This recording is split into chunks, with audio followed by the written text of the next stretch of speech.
Hey Yang Gang, KMO here, and I just realized that I've had the beauty setting on my camera for I don't know how long.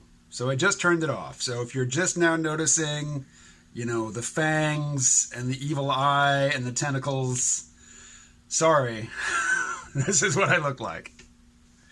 So I just listened to a podcast. It was with Nate Silver of 538.org. He and one of his associates, somebody I had never heard of, Galen Druk, they ran into Andrew Yang at the Houston airport after the last debate. And they were waiting for the same flight to New York. And they said, hey, would you do a quick interview with us? And they did like a 15-minute interview recorded on a cell phone, just at the airport. It's worth listening to. They ask him the sorts of questions that don't usually get asked. I wish that they could have a longer in-studio interview with him because they would get into the nitty-gritty, and Andrew Yang is a data guy and could have a conversation with them that most candidates simply wouldn't be qualified to have. That would be fun.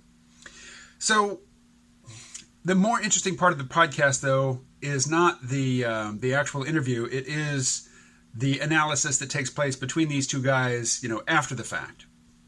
And they compare, Andrew Yang's status, his polling status. And before I play any part of that, I just want to read a comment that I got just recently.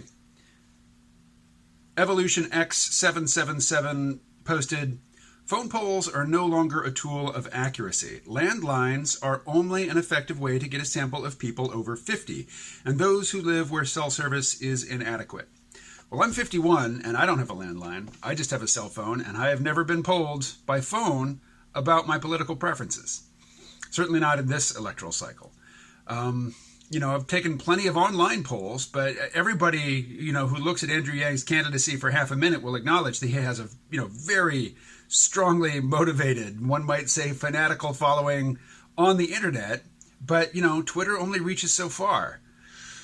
Facebook reaches into the older demographics, but not enough that, he's polling in double digits. And polls where he does stuff, polls where he is hitting like 12%, these are not the mainstream polls. So the question remains, are polls accurate? Are polls, particularly telephone-based polls, which tend to favor people who are, well, one, have landlines, so they tend to be older. Two, are at home during the day, which means they're likely retired or unemployed. But, if they're unemployed, chances are they don't have a landline. Is this so skewed to, reach people who are going to have establishment viewpoints that it's meaningless? I can't say for sure, but I don't think so. This electoral cycle, this, Democratic primary might provide the example. It might provide the precedent for saying that in the future.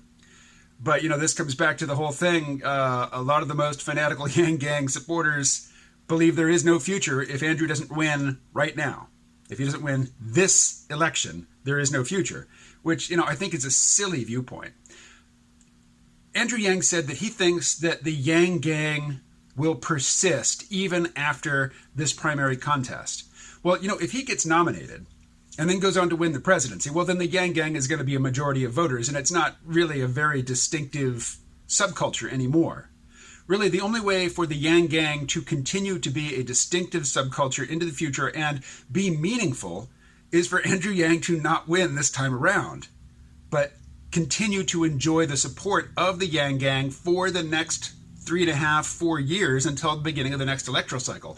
Are you on board for an extended struggle, Yang Gang members?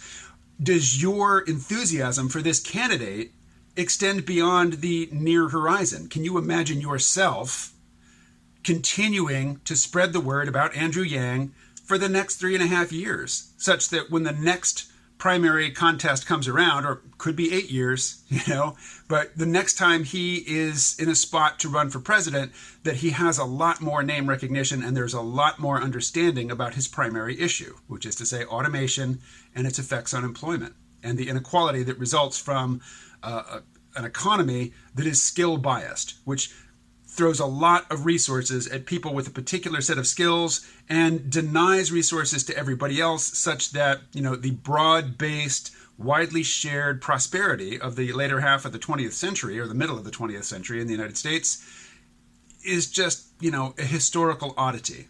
and that we go back to the historical norm of a small section of the population at the top of the income distribution and everybody else, fighting for the scraps. That's the historical norm. We deviated that for a minute, in the 20th century. Are we going back to the norm? We don't have to. It is within our power, to harness artificial intelligence, machine learning, big data, automation, additive manufacturing, all the elements of the fourth industrial revolution. If managed consciously, deliberately, and humanely, these can ensure a return to widespread prosperity. And that's what Andrew Yang wants. Is that a goal that you feel passionate enough about to continue to fight for? Not to get it tomorrow, but to really take it into your heart, hold it there, and fight for it for an extended period. Are you that true to Andrew Yang's vision?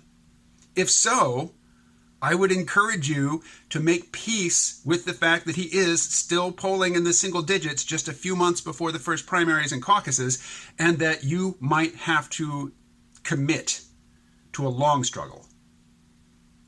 This might be required of you.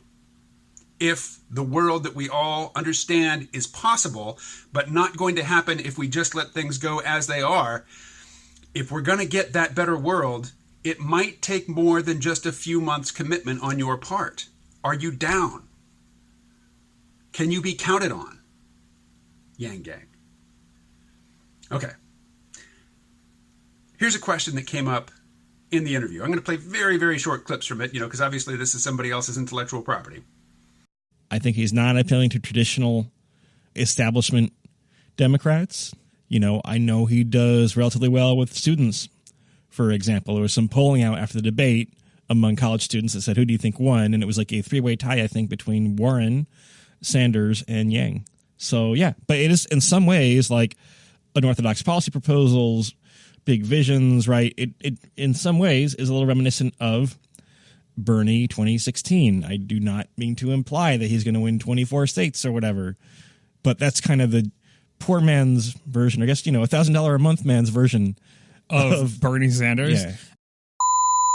All right. So we don't have oodles and oodles or whatever doodles of history, but what were you going to say about outsiders winning the Democratic nomination? That traditionally it's like the Bill Clintons, right? Or it tends to be the Barack Obamas who win the Democratic nomination, and it used to be Republicans would pick the insider candidate. You'd have a kind of classic outsider versus insider confrontation a la Clinton and versus Bush in 92, for example. But I think there is a little bit okay, they're outsiders, then there's this guy seems like he could be your next door neighbor, right? Or, so there's a little bit maybe too far for some Democrats toward the spectrum of you're an outsider, but do you have relevant political experience? Look, to be frank, there are upsides and downsides to not getting that much media coverage, right? One is you don't get much media coverage, which is bad. The other is that you don't get as much scrutiny. And so, I'm not sure that Democrats have kind of gotten to the point where they're okay, do we really want this guy to be president? He has no political experience. I'm not sure people have started thinking about that yet. Yeah, and you mentioned Clinton and Obama. Of course, Clinton was the governor of Arkansas. Obama was a senator from Illinois. So kind of had an outsider message, but were definitionally still part of the political establishment of the country. For sure, yeah. The ups and downs of media coverage. If the mainstream media is ignoring you, well, then you get a free pass on a lot of stuff where if you were the front runner, you would be under pretty minute scrutiny. Well, Andrew Yang has started to get more traction with the corporate media recently, and apparently there has been some sort of scandal with the Yang Gang hub on Twitter. This is the official Twitter account, not for Andrew Yang himself, but for the campaign. And apparently somebody is crying misogyny. I don't even care enough to investigate. It's not going to affect my view of Andrew Yang, but it is the sort of thing that you can expect as the media starts to take him seriously, that he becomes an attractive, target for these sorts of accusations. So if mainstream outlets start to slander Andrew Yang seriously, that'll be good news. That will be, a welcome sign that they're actually noticing him. Because at present, the easiest thing to do is either to ignore him, or when you bring him on for an interview, Make sure that there is a firm context in place that prevents him from talking about economic inequality, automation, and the precarity of an increasing portion of the American electorate. If you can prevent him from talking about that stuff, and you can focus on circumcision and representation for mixed martial arts fighters and getting rid of the penny, then it's safe to have him on, because he's a fringe sort of novelty candidate. You can ask him amusing questions. He's friendly. It's not going to be an antagonistic sort of exchange, and it's just safe to have him on to talk about fringy stuff like that, and then shoo him away before he can mention automation, artificial intelligence, machine learning, and the drastically diminished job prospects in an environment where a few machines can do the work of many, many human minds and bodies. Okay, I'm going to stop there. I will talk to you again tomorrow. For those of you who saw last night's video, I've taken it down now, or I've made it unlisted. So if you happen to have the URL, you can still watch it and share. But there were no opioids, no psychedelics, not even weed or alcohol involved. It was just at the end of a long day. I still had a video to get out, and I had nothing to say, so I said nothing. Somebody asked, were my pupils dilated? Yes. I was in a dark room. That's why pupils dilate, to let in more light in low light situations. Anyway, I will talk to you again tomorrow. Stay well.